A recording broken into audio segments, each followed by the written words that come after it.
think Brian's touched on it. This sense of structural alignment, I think, is really important. And in fact, in Coca-Cola Canada recently, we have completely reorganized the business by business unit to ensure that there is that alignment between the company, the business objectives, and what the brand teams are responsible for.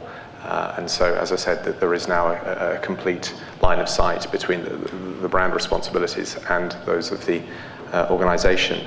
And in fact, only last week, the senior leadership team of Coca-Cola were out on the streets of Vancouver walking the market to understand exactly how our brands are playing out in the market and how our strategies are being seen by consumers day in, day out. And I think that's a good example of how truly aligned we are as a business to the needs of our consumers and indeed our franchise, our bottling partners, and the challenges that they face on a daily basis.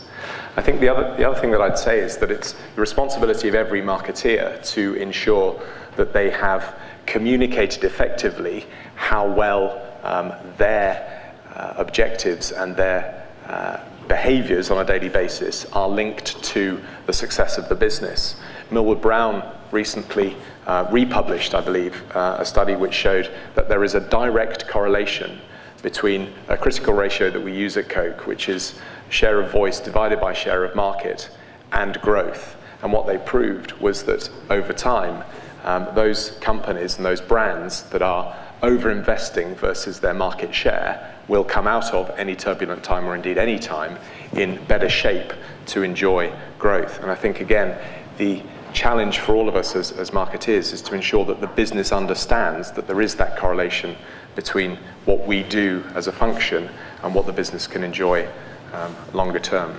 So, I mean, we clearly have done a lot of studies around trying to understand brand awareness and loyalty, willingness to buy, and matching it back to share of voice. The struggles come in individual countries trying to really correlate your marketing spend back to your share of voice, especially when you've got a diverse, we sell to consumers, sell to small business, sell to large enterprise business, and then trying to map out a marketing budget across all those areas. So they get divided, by the way. So clearly we've got P&L responsibility focus that's really on the consumer space, and there, yes, there's absolutely a direct correlation between share of voice and market share. However, the profits have to come out. You've got to be able to make sure that you're managing your business. And again, as I said, the difficult point right now is the fact that it's such a high volume business as well, that and typically have to go out so far in advance on a spend, right? So we have really, in the consumer space,